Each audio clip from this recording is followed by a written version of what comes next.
Saya ingin tanya Pak Ustaz, kata seorang profesor. Tak perlu Ustaz sebut nama profesor. Saya petang tadi, yakni pertanyaan ini datang semalam petang, salat Maghrib dan Isya di satu kawasan.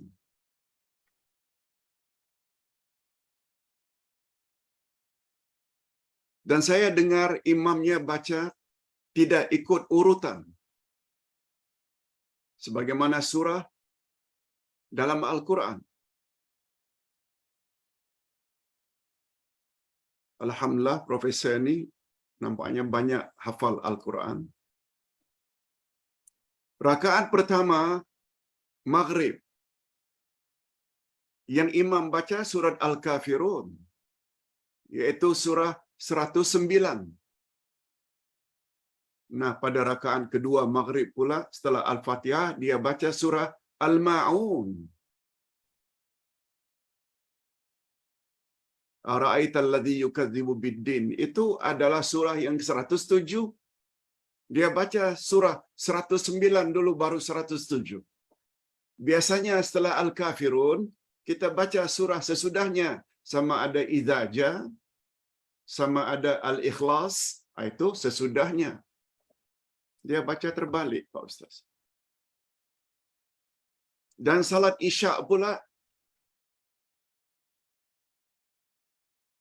pada rakaat pertama Isya, setelah Al-Fatihah, dia baca surah yang ke-59, yaitu surat Al-Hasyr, yang antara lain, "Lau anzalna hadzal Qur'ana 'ala jabalin la ra'aitahu khashi'an mutasaddian." Itu surah yang ke-59, Al-Hasyr. Sedangkan rakaat kedua pula dia baca dua ayat terakhir surat Al-Baqarah. Al-Baqarah itu kan surat 2 setelah Al-Fatihah.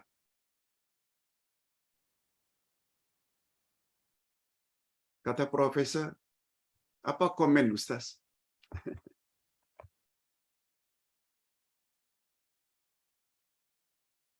Ustaz jawab pada profesor, biar Ustaz jawab esoklah, supaya dapat juga maklumat kepada jemaah-jemaah yang lain.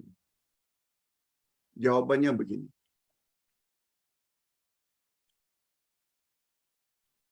Urutan surah dan ayat dalam Al-Quran tak sama dengan urutan tertib surah dan ayat diturunkan kepada Nabi Muhammad sallallahu alaihi wasallam.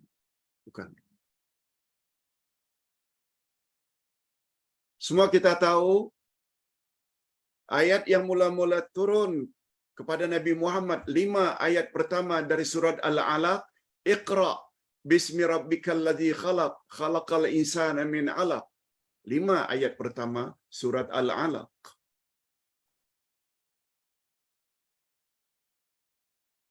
Ternyata yang tertulis dalam Al-Quran bukan Iqra, tapi Al-Fatihah. Iqra, semua kita tahu, dia terletak pada juz 30. Nah, ayat yang terakhir pula diturunkan kepada Nabi Muhammad. Bukan Qul a'udzu birabbin nas, bukan. Yaitu ayat 2 atau 3 dari surah Al-Maidah.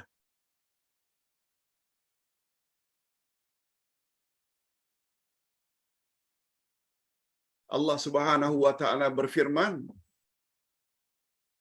apa kata Allah? Al-yawma akmaltu lakum dinakum wa atmamtu alaikum ni'mati. Pada hari ini aku sempurnakan bagimu agamamu dan aku reda Islam sebagai agamamu. Itu terdapat dalam surah Al-Maidah. Surah yang keberapa? Lebih kurang surah yang ke-5, ke-6. Ringkasnya, nah kalau macam itu Pak Ustaz, berdasarkan apa Quran itu ditulis? Disuruh oleh Nabi ditulis. istilahnya berdasarkan tauqifiyah. Tauqifiyah maknanya terhenti sebagaimana yang Allah suruh Nabi. Mashaf iaitu Quran ini hendaklah diawali dengan Al-Fatihah. Kemudian diikuti dengan surah Al-Baqarah. Kemudian diikuti dengan surah Ali Imran. Kemudian diikuti dengan surah An-Nisa. Second last, surat Al-Falaq, Qul a'udzu birabbil falaq. Last kali, Qul a'udzu birabbin nas. Third last, Qul huwallahu ahad. 3 sebelum akhir. Semua itu adalah atas arahan Allah. Ini yang namanya tauqifiyah. Terhenti sebagaimana yang Allah suruh Nabi Muhammad sallallahu alaihi wasallam. Istilah tauqifiyah ini antara lain subuh 2 rakaat, maghrib 3 rakaat, zuhur, asar, isya 4 rakaat. Itu tauqifiyah, tak boleh dirubah-rubah bilangan itu. Puasa sebulan dalam Ramadan, tauqifiyah, mesti bulan Ramadan. Maknanya tauqifiyah dari kata waqaf, terhenti sebagaimana Allah kehendaki. Itu sebabnya setiap tahun dalam bulan Ramadan, malaikat datang mendengar bacaan Nabi. Dari awal Quran hingga akhir. Sebagaimana yang Allah ingin urutannya. Pada tahun baginda akan wafat, malaikat datang sampai 2 kali dalam bulan Ramadan mendengar bacaan Nabi. Baru Nabi diwafatkan. Nah, kalau begitu atas dasar apa Pak Ustaz? Quran tertulis dalam kitab Al-Quran.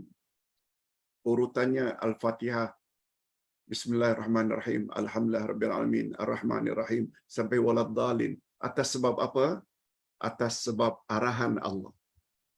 Jika ditanya mengapa Pak Ustaz? Kata ulama tafsir di antara hikmahnya. Karena satu surah dengan surah berikutnya dengan surah berikutnya. Antara ayat dengan ayat berikutnya ada kesinambungan cerita, kronologis jalan cerita. Oleh sebab itu, bila apa yang terjadi pada imam tadi, salat maghrib dan isya, kedua-duanya tunggang langgang. Ia membawa makna jalan cerita dari surah-surah yang dibaca oleh imam itu tidak ikut kesinambungan jalan cerita. Setelah Al-Kafirun, baca Al-Ma'un. Setelah baca surat Al-Hasyr, baca surat Al-Baqarah. Kan jauh sangat dia punya jalan ceritanya, perbezaannya. Namun demikian, tidaklah sampai batal salatnya. Kata para ulama fiqh, hukumnya makruh. Makruh maknanya dibenci. Salatnya tetap sah. Terima kasih Profesor di atas pertanyaannya. Mudah-mudahan ada manfaatnya. Pak Ustaz, jika kita berhadapan dengan golongan-golongan yang suka berdebat, tapi jahil,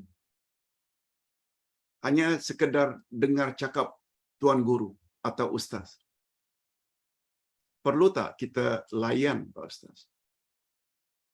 Menurut pandangan Ustaz, sebagaimana yang Allah sebut di dalam Al-Quranul Karim, dalam surat Al-Furqan ayat 63,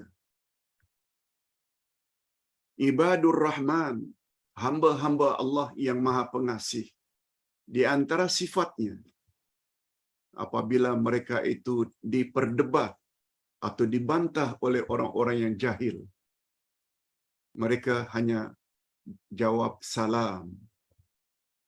Dengan kata lain, mereka tidak layan. Tak ada guna, buang masa saja layan. Itu lebih baik. Jangan dilayan. Sampaikan boleh, tapi bila dia debat, ini itu, lebih baik tinggalkan saja.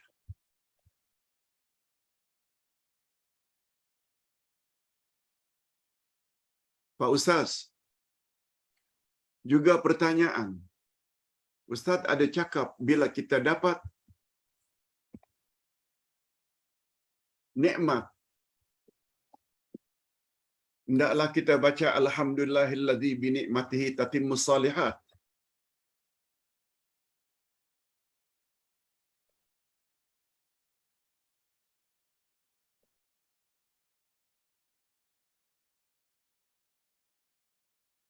Tetapi apabila kita dapat berita yang tidak begitu elok,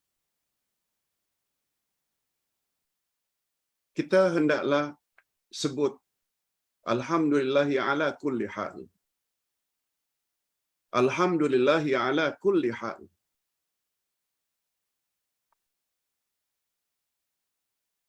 Apa pandangan Pak Ustaz? Jika ada orang yang tidak percaya bacaan alhamdulillah seperti itu, hadirin dan hadirat rahimakumullah. Ustaz ada sebut sebenarnya di dalam buku akidah dari Aisyah radhiyallahu anha. Siti Aisyah radhiyallahu anha adalah orang yang sangat dekat dengan Nabi Muhammad sallallahu alaihi wasallam. Beliau yang sebut baginda Rasul apabila mendapat berita gembira, beliau ucap alhamdulillahillazi bi ni'matihi tatimmus salihat. Segala puji bagi Allah yang dengan nikmatnya sempurnalah segala kebaikan. Tapi apabila yang datang dari Nabi atau berita yang sampai pada Nabi kurang disenangi, kurang elok, Nabi tetap menyebut alhamdulillahi ala kulli hal. Ustaz buat contohlah. Sebab ada yang tanya, mengapa dapat musibah baca alhamdulillah? Inilah akibat tidak mengaji Quran dan sunnah Nabi. Sebab semua perbuatan Allah baik dan buruk, semuanya ada hikmah dan ada kebaikannya. Atas sebab itu para sahabat yang faham hakikat ini, bila dapat musibah, ucap alhamdulillah sampai 4 kali. Sebab Nabi menyebut seseorang yang apabila diuji oleh Allah dengan musibah, bermakna Allah sayang dia. 1, alhamdulillah. Bila seorang mendapat musibah, ada alasan bagi Allah untuk menghapuskan dosa-dosanya. Yang ketiga, apabila diuji dengan satu-satu ujian yang sifatnya hanya keduniaan, bukan ujian agama, alhamdulillah lagi. Yang bawa dosa itu bila ujian agama. Dan yang keempat, alhamdulillah, karena berpeluang untuk dapat sabar. Sedangkan ganjaran sabar pula sebagaimana firman Allah ayat 10 surat Az-Zumar, innama yuwaffas sabirun ajrahum bighairi hisab. Sesungguhnya Allah akan beri ganjaran kepada orang yang sabar, unlimited, tidak ada limit. Lalu kita ucap alhamdulillah. Kembali kepada pertanyaan, mengapa kita baca alhamdulillah ala kulli hal? Sebab bagi kita, kita yakin segala-galanya yang Allah telah tetapkan ke atas diri kita, semuanya baik belaka. Tinggal sikap kita. Sabar, tawakal, husnul zan, sebagaimana yang Ustaz jelaskan semalam. Coba tengok. Dengar berita bahawa tahun yang akan datang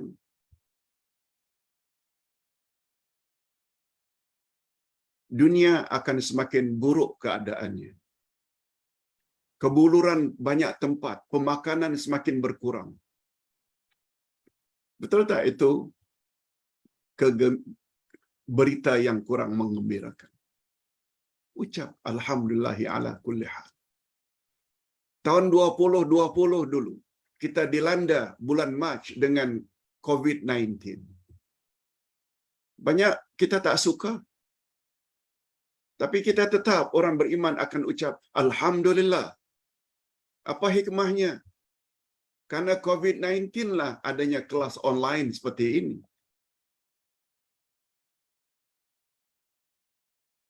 Dari tahun 80 sampai 2020, 40 tahun, Ustaz tak pernah buat macam ini.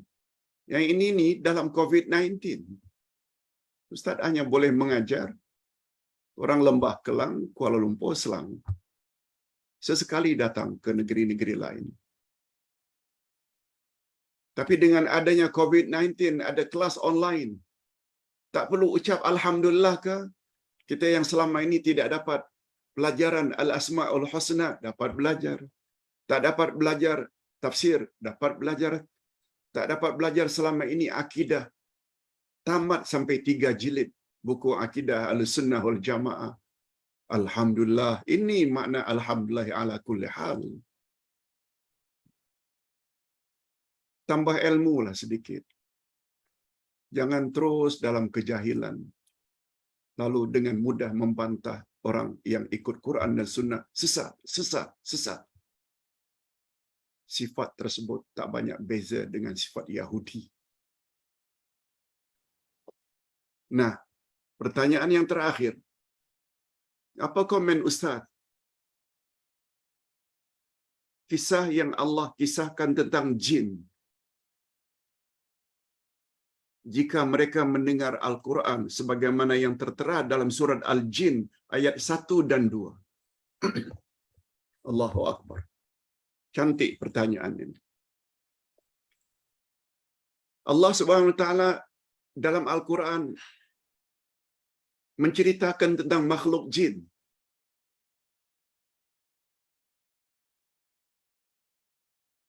Sebagaimana kita sama-sama maklum, manusia dan jin dicipta oleh Allah dengan tujuan yang sama. Lihat ayat 56 Az-Zariyat. "Wa ma khalaqtul jinna wal insa illa liya'budun." Aku tidak jadikan jin dan manusia melainkan agar mereka beribadat padaku. Maknanya taat padaku. Oleh sebab itu Nabi Muhammad sallallahu alaihi wasallam sebagai utusan Allah bukan hanya untuk membimbing insan manusia, tapi juga untuk membimbing jin. Ini ayatnya. Ayat 1 dan ayat yang kedua dari surat Al-Jin. Apa kata Allah? Qul uhiya ilayya annahu istama'a nafarum minal jin faqalu inna sami'na Qur'anan ajaba. Coba dengar. Katakan wahai Muhammad, telah diwahyukan kepadamu, maknanya kepada aku, bahwasanya telah mendengarkan sekumpulan jin akan Al-Quran. Lalu mereka pun berkata, jin-jin itu berkata setelah mendengar Quran dibacakan oleh Nabi, sesungguhnya kami telah mendengarkan Al-Quran yang menakjubkan, yang sangat hebat. Itu maknanya. Itu komen jin. Suka rupanya jin dengar Al-Quran. Tentu saja jin Islam. Jin sama dengan manusia dari banyak sudut. Jin kawin, manusia kawin, manusia kawin, jin kawin, manusia punya anak cucu, jin juga punya anak cucu. Manusia kawin, ada isteri, jin juga ada isteri, ada suami. Manusia makan, jin juga makan. Manusia ada yang Muslim, taat pada Allah, ada yang kafir. Jin juga ada jin Islam, ada jin kafir. Bezanya satu saja. Manusia makhluk kasar dapat dilihat, jin makhluk halus yang tak nampak. Allah menceritakan pada ayat berikutnya, setelah pada ayat 1, jin mendengar Quran lalu mengatakan Quranan ajaba. Oh, Quran itu sungguh hebat, sungguh menakjubkan. Apa komen jin berikutnya? Yahdi ila rushd fa'amanna bih walan nusyrika bi rabbina ahada. Coba dengar jin cakap. Quran yang menakjubkan itu telah memberi petunjuk kepada jalan yang benar. Quran dia memberi hidayah, memberi petunjuk ke jalan yang benar. Lalu kami pun beriman kepadanya, jin beriman pada Quran. Dan kami sekali-kali tidak akan mempersekutukan atau mensyirikkan Allah dengan sesuatu juga. Allahu Akbar. Jin dapat manfaat dengan Al-Quran yang mereka dengar. Sementara ada manusia yang bila kita ajarkan Quran, kita dituduh sesat. Allahu Akbar. Manusia macam itu lebih teruk daripada jin kafir. Jin saja kata, Yahdi ila rushd. Quran memberi kami petunjuk kepada kebenaran. Itu sebabnya di antara makna siratal mustaqim, maknanya tunjuki kami, ya Allah, jalan sebagaimana yang ditunjuki oleh Al-Quran, yang diperjelaskan oleh Nabi Muhammad sallallahu alaihi wasallam. Ingin dapat tafsir selanjutnya, sila baca surat Jin ayat 1 dan ayat 2, ayat 3. Cukup.